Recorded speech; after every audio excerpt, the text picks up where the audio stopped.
नमस्कार दोस्तों, स्वागत है आपका पैशन जी के कोचिंग में। आशा करता हूँ आप सब अच्छे होंगे। आज मैं आपको रेलवे ग्रुप डी का एक बहुत ही परफेक्ट क्लास लेके आया हूँ। आपका जो एग्ज़ाम होने वाला है जल्दी में, उसके लिए बहुत ही मोस्ट इम्पोर्टेंट क्वेश्चन है, तो प्लीज़ क्लास को लास्ट तक और थोड़ा ध्यान से ज़रूर देखिएगा। चलिए क्लास को स्टार्ट करते हैं। क्लास स्टार्ट करने से पहले दोस्तों आपको बता दूं, अगर आप चैनल पर नए हैं तो चैनल को सब्सक्राइब कर लीजिए और बेल आइकन को प्रेस कर लीजिए, ताकि आपको ऐसी मोस्ट इम्पोर्टेंट वीडियो मिलती रहें। क्वेश्चन हमारा है, रेलवे स्टाफ कॉलेज कहाँ पर स्थित है। रेलवे स्टाफ कॉलेज जो है वो कहाँ पर स्थित है। रेलवे स्टाफ कॉलेज दोस्तों बड़ोदरा में स्थित है। Option number D is the correct answer रहेगा दोस्तों। रेलवे स्टाफ कॉलेज है जो वो बड़ौदा में स्थित है। नेक्स्ट क्वेश्चन हमारा रहेगा, भारत में सबसे तेज़ गति से चलने वाली रेलगाड़ी कौन सी है। भारत में सबसे तेज़ चलने वाली रेलगाड़ी कौन सी है। भारत में सबसे तेज़ चलने वाली रेलगाड़ी जो है वो वंदे भारत एक्सप्रेस है दोस्तों। Option number C is the correct answer रहेगा दोस्तों। वंदे भारत एक्सप्रेस भारत में सबसे तेज़ चलने वाली रेलगाड़ी है। नेक्स्ट क्वेश्चन हमारा रहेगा, भारत के किस राज्य में 2 रेलवे जोन मुख्य हैं। भारत के किस राज्य में 2 रेलवे जोन मुख्यालय हैं। भारत के कोलकाता राज्य में रेलवे जोन के 2 मुख्यालय हैं। Option number D is the correct answer रहेगा दोस्तों। कोलकाता भारत के रेलवे जोन 2 मुख्यालय हैं। नेक्स्ट क्वेश्चन दोस्तों हमारा है, देश की प्रथम महिला रेल मंत्री बनी। देश की कौन सी प्रथम महिला रेल मंत्री बनी थी दोस्तों। वो ममता बनर्जी बनी थी, यानी ऑप्शन नंबर डी हमारा बिल्कुल राइट आंसर रहेगा दोस्तों। नेक्स्ट क्वेश्चन है दोस्तों, रेल यात्री बीमा योजना कब लागू की गई। रेल यात्री बीमा योजना कब लागू की गई। रेल यात्री बीमा योजना लागू की गई वो 1998 में ईस्वी में की गई थी, यानी ऑप्शन नंबर डी इसका भी करेक्ट रहने वाला है दोस्तों। 1998 में रेल यात्री बीमा योजना लागू की गई थी। नेक्स्ट क्वेश्चन है दोस्तों हमारा, भारत में प्रथम रेलगाड़ी कब चली थी। भारत में प्रथम रेलगाड़ी कब चली थी दोस्तों। भारत में प्रथम रेलगाड़ी 15 अगस्त 1853 ईस्वी में चली थी, यानी option number C is the correct answer रहेगा दोस्तों। ऑप्शन नंबर सी 15 अगस्त 1853 ईस्वी में भारत में प्रथम रेलगाड़ी चली थी। नेक्स्ट क्वेश्चन है दोस्तों हमारा, विश्व स्तर पर सबसे बड़ी रेल व्यवस्था किस देश की है। विश्व स्तर पर सबसे रेल की जो व्यवस्था है वो अमेरिका की है, यानी option number D is the correct answer रहेगा दोस्तों। भारत में रेल सबसे पहले किस राज्य में चली थी, ये क्वेश्चन आपको कमेंट में बताना है दोस्तों। भारत में सबसे पहले रेल किस राज्य में चली थी। नेक्स्ट क्वेश्चन है दोस्तों हमारा, देश का सबसे बड़ा नियोक्ता रेल उपक्रम है, यानी ऑप्शन नंबर ए बिल्कुल राइट आंसर रहेगा दोस्तों। रेल उपक्रम देश का सबसे बड़ा नियोक्ता है। नेक्स्ट क्वेश्चन दोस्तों हमारा है, भारत का सबसे लंबा रेलवे प्लेटफॉर्म कहाँ पर स्थित है। भारत का सबसे लंबा रेलवे प्लेटफॉर्म कहाँ पर स्थित है। भारत का सबसे लंबा रेलवे जो है वो हुगली में स्थित है, यानी option number A is the correct answer रहेगा दोस्तों। हुगली में भारत का सबसे लंबा रेलवे प्लेटफॉर्म है।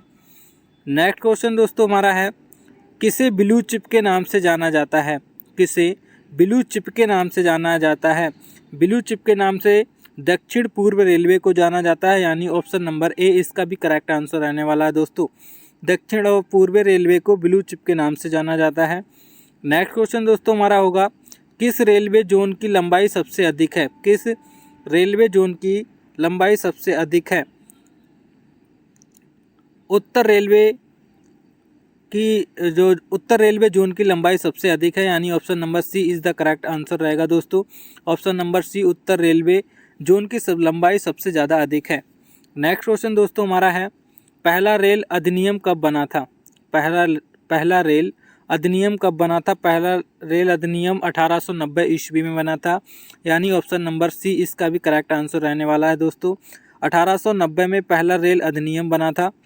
नेक्स्ट क्वेश्चन दोस्तों हमारा होगा, जल में घुलनशील विटामिन कौन सी है। जल में घुलनशील विटामिन कौन सी है। जल में घुलनशील विटामिन दी गई ऑप्शनों में ऑप्शन नंबर सी है, यानी option number B is the correct answer रहेगा।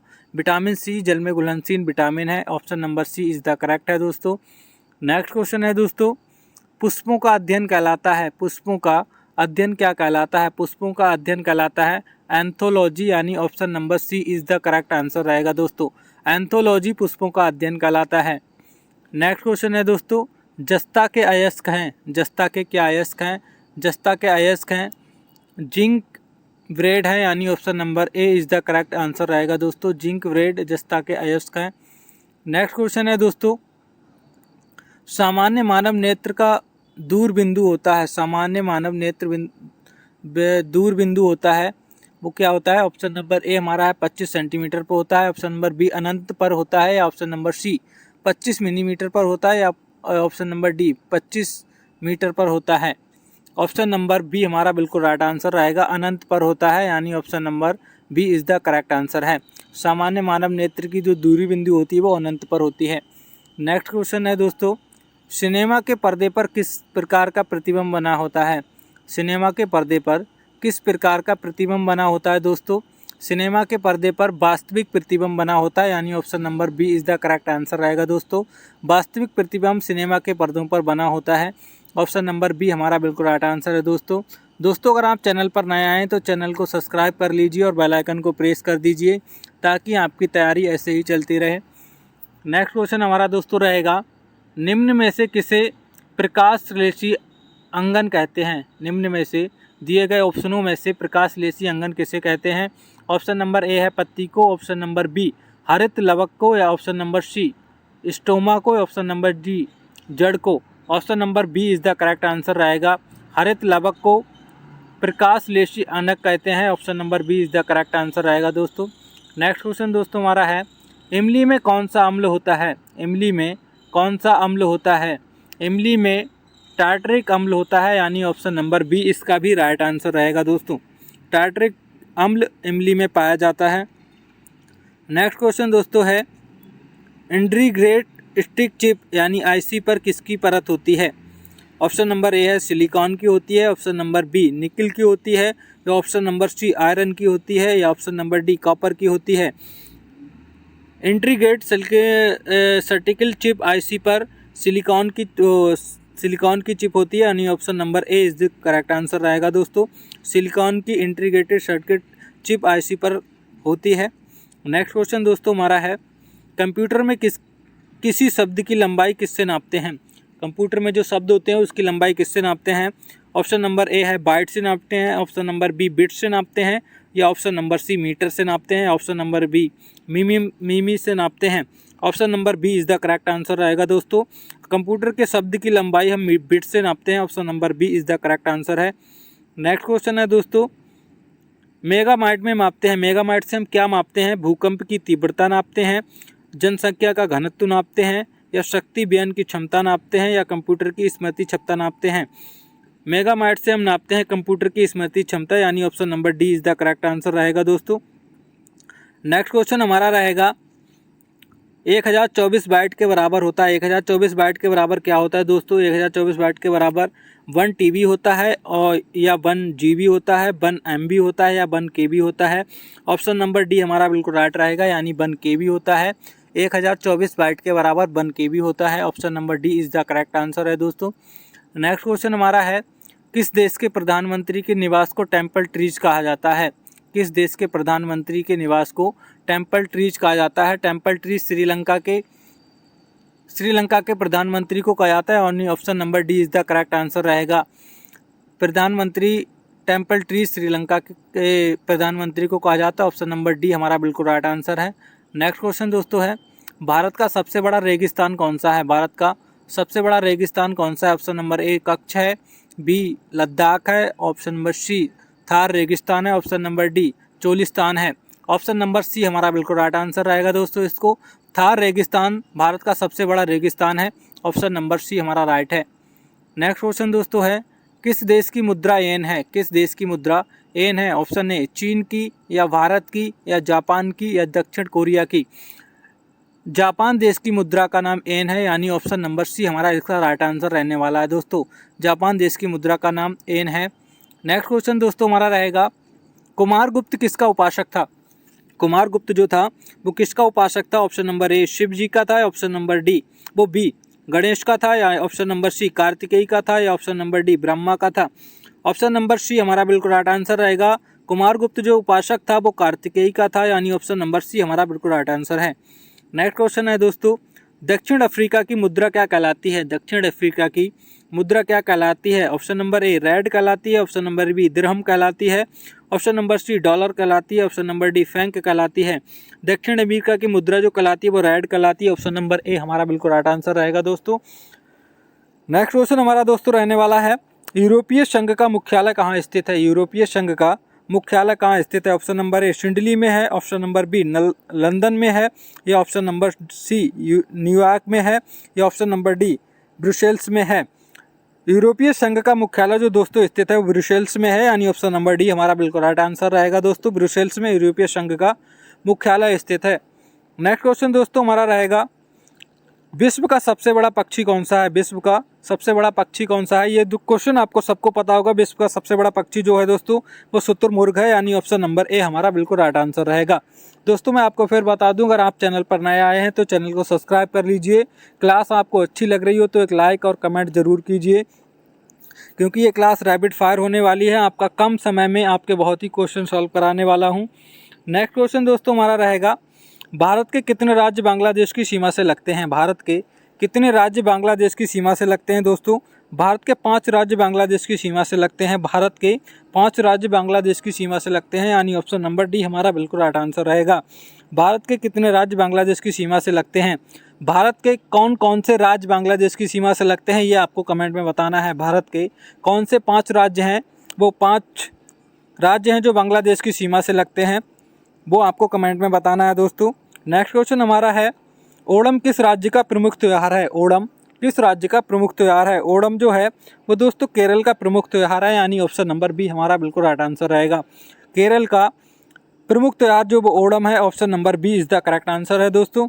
नेक्स्ट क्वेश्चन हमारा है, एक्स किरणों की खोज किसने की थी? एक्स के किरणों की खोज किसने की थी? Option number A Henry Becquerel ने की थी, यानी ऑप्शन नंबर बी है रॉन्टन जन ने की थी, ऑप्शन नंबर सी है सीवी रमन ने की थी, option number D madam Curie ने की थी। ऑप्शन नंबर बी हमारा बिल्कुल राइट आंसर रहने वाला है दोस्तों, रॉन्टन जन ने की थी, यानी option number B is the correct answer है। एक्स किरणों की खोज जो की थी वो रॉन्टन जन ने की थी, ऑप्शन नंबर बी हमारा बिल्कुल सही रहने वाला है। नेक्स्ट क्वेश्चन दोस्तों हमारा है, केली गोपाल किस राज्य का लोक नृत्य है? केली गोपाल किस राज्य का लोक नृत्य है? केली गोपाल किस राज्य का लोक नृत्य है दोस्तों? असम का केली गोपाल लोक नृत्य है, यानी option number B is the correct answer रहेगा दोस्तों।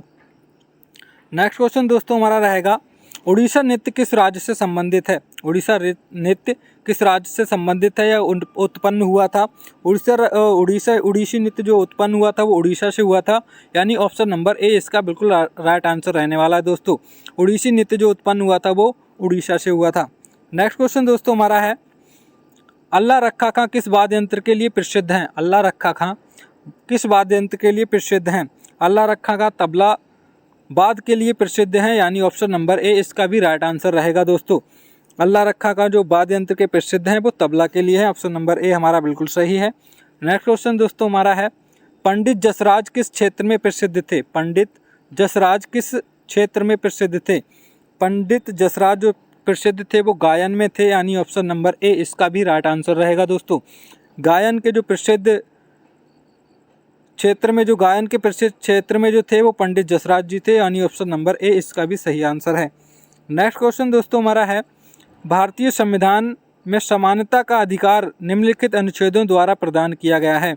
भारतीय संविधान में समानता का अधिकार कौन से और दिए गए ऑप्शनों में कौन से में किया गया है, यानी ऑप्शन नंबर ए हमारा है अनुच्छेद 29 में दिया गया, ऑप्शन नंबर बी है अनुच्छेद 15 में दिया गया, ऑप्शन नंबर सी है अनुच्छेद 14 में दिया गया, ऑप्शन नंबर डी है अनुच्छेद 23 में दिया गया है, यानी ऑप्शन नंबर इसका जो राइट आंसर रहने वाला है ऑप्शन नंबर सी रहेगा। ऑप्शन यानी 14 से 18 आर्टिकल में 14 से 18 अनुच्छेद में दिया गया, option number C is the correct answer है दोस्तों।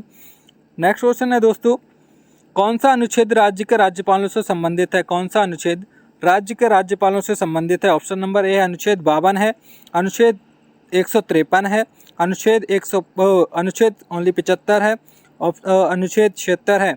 ऑप्शन दिए गए ऑप्शनों में समानता का अधिकार जो है वो आर्टिकल 153 में यानी अनुच्छेद 153 में है, ऑप्शन नंबर बी हमारा बिल्कुल राइट आंसर रहेगा दोस्तों। नेक्स्ट क्वेश्चन दोस्तों हमारा रहेगा, हरित क्रांति के जनक कौन हैं? हरित क्रांति के जनक कौन हैं? ऑप्शन नंबर ए हमारे पास है डॉक्टर एम.एस. स्वामीनाथन है। ऑप्शन नंबर बी है डॉक्टर नॉर्मन बोरलांग है। ऑप्शन नंबर सी है डॉक्टर राजेंद्र प्रसाद है। ऑप्शन नंबर डी है बी.के. कृष्ण मेनन है। यानी ऑप्शन नंबर हमारा बिल्कुल सही रहने वाला है, वो ऑप्शन नंबर ए है, यानी डॉक्टर एम.एस. स्वामीनाथन है। Option number A is the correct answer है। हरित क्रांति के जनक डॉक्टर एम.एस. स्वामीनाथन है। नेक्स्ट क्वेश्चन दोस्तों हमारा रहेगा, निम्न में से वैशाली किसकी राजधानी है?